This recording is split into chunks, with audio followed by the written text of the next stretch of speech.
Welcome back. Delhi में बढ़ते प्रदूषण पर बीजेपी ने दिल्ली सरकार पर बड़ा हमला बोला है। बीजेपी नेता संबित पात्रा ने प्रदूषण से सभी को नुकसान होने का दावा करते हुए इस मुद्दे पर राजनीति नहीं करने की अपील की और साथ ही दिल्ली के मुख्यमंत्री अरविंद केजरीवाल पर प्रदूषण के मुद्दे पर राजनीति करने का आरोप लगाया। संबित पात्रा ने आरोप लगाया कि केजरीवाल ने प्रदूषण रोकने के लिए सिर्फ 40,000 रुपए खर्च किए। तो अरविंद केजरीवाल जी की सरकार ने देखिए अच्छी बात जवाब दिया है, और जवाब में क्या क्या है मैं अभी आपको रखता हूं। ये डेट भी है इसमें 10/2/2021 फरवरी का है, और उसमें अरविंद केजरीवाल जी ने बिल्कुल जवाब दिया है। बिना राजनीति किए हम इसमें कहना चाहेंगे कि अरविंद केजरीवाल जी ने कहा कि दिल्ली में सेंसस 2011 के अंतर्गत जो जमीन एग्रीकल्चरल लैंड है वो 30,000 हेक्टेयर है। 30,000 हेक्टेयर जमीन एग्रीकल्चर की है, उसमें से 800 हेक्टेयर में स्प्रे किया गया है बायोडिकम्पोजर सोल्यूशन, फ्री ऑफ कॉस्ट दिया है बायोडिकम्पोजर। ये बायोडिकम्पोजर क्या है? पराली जो है वो पराली के ऊपर कुछ केमिकल डालने से वो पराली डिकम्पोज हो जाएगा, जिससे वो प्रदूषण नहीं करेगा। तो 30,000 हेक्टेयर में से 800 हेक्टेयर में ये biodecomposer free of cost Arvind Kejriwal ji ने इस पे छिड़काव किया है।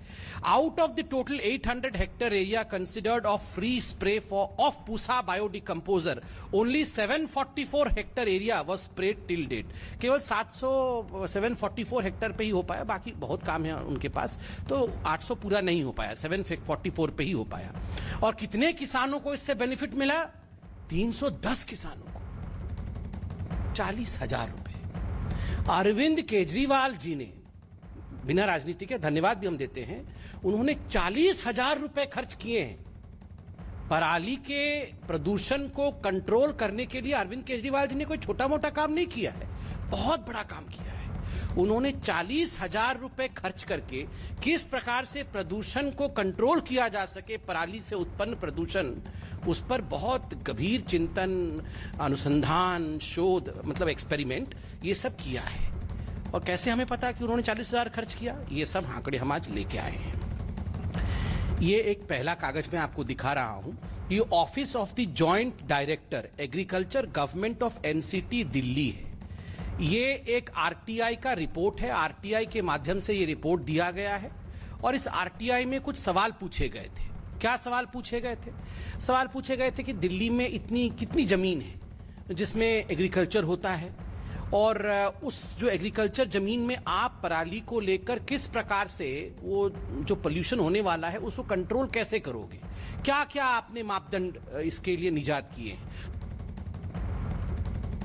लोगों की सुरक्षा हेतु इस नई तकनीक के बारे में जागरूकता के लिए दिल्ली सरकार की ओर से विज्ञापन जारी किए गए थे, जिस पर 15,36,36,828 रुपए, 15,36,36,828 रुपए खर्च किया गया। उनकी प्रॉब्लम कुछ और है, उनको पराली का समाधान नहीं चाहिए। पूरे दिल्ली के अंदर योगी जी की होर्डिंग लगी हुई है। संबित पात्रा जी को कभी दिखा? उत्तर प्रदेश के मुख्यमंत्री हैं, होर्डिंग पूरे दिल्ली में पट्टी होती, कभी दिखा उनको? उनकी प्रॉब्लम ये नहीं है, उनकी प्रॉब्लम ये है, वो अलग प्रॉब्लम है कि आम आदमी पार्टी फैल कैसे रही है। मसला आज प्रदूषण का है, और प्रदूषण के ऊपर मैं जिम्मेदारी से कहना चाहता हूं कि जितना पैसा केंद्र सरकार दे रही है उसके आधे पैसे में सभी पराली के प्रबंधन का काम हो सकता है। और दिल्ली एनसीआर में प्रदूषण के मुद्दे पर आज सुप्रीम कोर्ट में सुनवाई हुई। इस सुनवाई के दौरान केंद्र सरकार के अलावा दिल्ली, पंजाब और हरियाणा सरकार के वकील भी मौजूद रहे। अब इस मामले पर अगली सुनवाई 24 नवंबर को होगी। आज हुई सुनवाई के दौरान केंद्र सरकार ने सुप्रीम कोर्ट को हलफनामे के जरिए बताया है कि न्यायालय के वर्क फ्रॉम होम के सुझाव को लागू करने पर विचार हो रहा है, और साथ ही सरकारी अधिकारियों के लिए वाहन प्रदूषण को कम करने के लिए वाहन पूल सिस्टम लागू किया जाएगा, और इसके लिए केंद्र सरकार ने 16 नवंबर को आदेश भी जारी कर दिए हैं। सुप्रीम कोर्ट में प्रदूषण पर सुनवाई के दौरान दिल्ली सरकार से भी काफी सवाल पूछे गए। सुप्रीम कोर्ट ने सड़क के कूड़े की सफाई के लिए मशीनों पर सवाल पूछा, जिसके जवाब में दिल्ली सरकार के वकील अभिषेक मनु सिंघवी ने बताया कि नगर निगम ने सरकार से 15 मशीनें मांगी थी, जो कि दी जा रही हैं, जिस पर सरकार ने पूछा कि क्या इतनी मशीनों से हो जाएगा, जिसके जवाब में दिल्ली सरकार की तरफ से भरोसा दिलाया गया कि जितनी भी मशीनें मांगी जाएंगी उन्हें दे दिया जाएगा। सुप्रीम कोर्ट ने किसानों से बात करने पर भी दिल्ली सरकार से सवाल किया, जिस पर दिल्ली सरकार ने किसानों की मदद करने की अपील की। सुप्रीम कोर्ट ने दिल्ली सरकार से पूछा कि क्या आप ज्यादा सीएनजी बसें नहीं चला सकते, जिस पर दिल्ली सरकार ने कहा कि चलाई जा सकती हैं, लेकिन इसे लागू करने में वक्त लगेगा।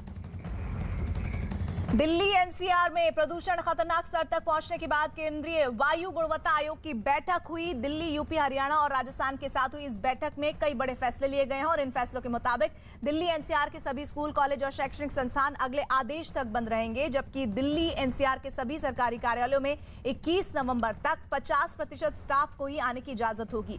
दिल्ली एनसीआर में सरकार की तरफ से सभी निजी कंपनियों को भी 21 नवंबर तक 50% कर्मचारियों को वर्क फ्रॉम होम करने के लिए प्रेरित किया जाएगा। जरूरी सेवाओं में लगे ट्रकों को छोड़कर बाकी ट्रकों को 21 नवंबर तक दिल्ली में प्रवेश नहीं दिया जाएगा। 15 साल से ज्यादा पुराने पेट्रोल के वाहन और 10 साल से ज्यादा पुराने डीजल के वाहनों पर तुरंत रोक के आदेश हैं। बिना प्रदूषण के जांच करवाए सड़कों पर चल रहे वाहनों पर रोक के आदेश हैं। दिल्ली सरकार से सड़कों पर पर्याप्त सीएनजी बसें उपलब्ध कराने के आदेश हैं। दिल्ली के 300 किलोमीटर के दायरे में 30 नवंबर तक कुल 11 में 5 थर्मल प्लांट ही चलाने के आदेश हैं। नहीं, ऑड इवन के लिए दिल्ली सरकार हमेशा तैयार रहती है। ऑड इवन तो पूरे देश को माननीय सीएम अरविंद केजरीवाल जी के नेतृत्व में इसको इतने बड़े लेवल पे दिल्ली में ही इम्प्लीमेंट किया था। अब ग्रैब का पार्ट है, कोर्ट्स भी उसको अलग अलग जो स्टेट्स हैं उसको बोलती हैं। तो वी आर एब्सोल्युटली रेडी। जब भी अगर जरूरत पड़ेगी तो हम मिनिमम टाइम के नोटिस पे हम ऑड इवन लागू करने के लिए तैयार हैं। और दिल्ली के परिवहन मंत्री कैलाश गहलोत ने दावा किया है कि वो कम से कम समय में ऑड इवन नियम लागू करने को तैयार हैं। दिल्ली के अंदर गैस के अलावा जो भी इंडस्ट्री चल रही है उस पर पूरी तरह से बैन रहेगा और उसके लिए टीमें इंस्पेक्शन करेंगी। अगर कोई भी पोल्यूटेड फ्यूल पे अगर इंडस्ट्री चल रही है तो उसके ऊपर तुरंत कार्रवाई की जाएगी। दिल्ली में 21 तारीख तक कंस्ट्रक्शन और डिमोलिशन कार्य पर बैन रहेगा। दिल्ली के अंदर 100% सरकारी विभागों में वर्क फ्रॉम होम रहेगा। 21 तारीख तक एक्सटेंड कर दिया गया है।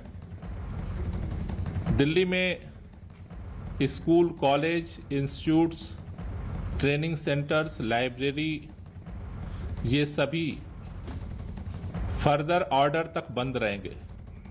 हरियाणा सरकार ने भी सुप्रीम कोर्ट में हलफनामा दाखिल किया है। हरियाणा सरकार ने कोर्ट को बताया कि गुरुग्राम, फरीदाबाद, झज्जर, सोनीपत में स्कूल और दफ्तर बंद कर दिए गए हैं। साथ ही सरकारी और निजी दफ्तर को वर्क फ्रॉम होम का सुझाव दिया गया है और इस फैसले से सड़कों से 30% गाड़ियां कम होने की उम्मीद है, जबकि 15 साल से पुरानी गाड़ियों की भी जांच की जा रही है। हरियाणा सरकार ने कोर्ट को बताया कि राज्य में कूड़े को सार्वजनिक जगह पर नहीं जलाया जाएगा और पराली भी नहीं जलाई जाएगी। पंजाब सरकार ने भी सुप्रीम कोर्ट में हलफनामा दाखिल कर केंद्र की शिकायत की है। पंजाब सरकार ने केंद्र पर सहयोग नहीं करने का आरोप लगाया। पंजाब में मांग की है कि उसे केंद्र 100 रुपए प्रति क्विंटल के हिसाब से पराली को नष्ट करने के लिए पैसा दे, लेकिन केंद्र सरकार पैसा नहीं दे रही है। प्रदूषण पर पंजाब के मुख्यमंत्री चरणजीत सिंह चन्नी भी चिंतित हैं और किसानों से पराली न जलाने की अपील कर रहे हैं। क्या कहा उन्होंने, सुनिए। ਅੱਗੇ ਤੋਂ ਅਸੀਂ ਚਾਹੁੰਦੇ ਹਾਂ ਕਿ ਪਰਾਲੀ ਨੂੰ ਕੋਈ ਕਿਸਾਨ ਅੱਗ ਨਾ ਲਾਵੇ ਤੇ ਇਸ ਗੱਲ ਦੀ ਸਖਤੀ ਵੀ ਸਰਕਾਰ ਕਰੇਗੀ। ਲੇਕਿਨ ਅੱਜ ਤੱਕ ਪੁਰਾਣੇ ਜੇ ਕੋਈ ਪਰਾਲੀ ਦੇ ਨਾਲ ਸੰਬੰਧਿਤ ਕਿਸੇ ਤੇ ਪਰਚਾ ਹੈ ਅੱਗ ਲਾਉਣ ਲਈ ਉਹ ਅਸੀਂ ਕੈਂਸਲ ਕਰ ਰਹੇ ਹਾਂ। ਲੇਕਿਨ ਅੱਗੇ ਨੂੰ ਮੇਰੀ ਕਿਸਾਨਾਂ ਨੂੰ ਬੇਨਤੀ ਹੈ ਕਿ ਕੋਈ ਵੀ ਕਿਸਾਨ ਪਰਾਲੀ ਨੂੰ ਅੱਗ ਨਾ ਲਾਵੇ, ਇਹਦੇ ਨਾਲ ਪ੍ਰਦੂਸ਼ਣ ਫੈਲਦਾ ਹੈ। यूपी के कानपुर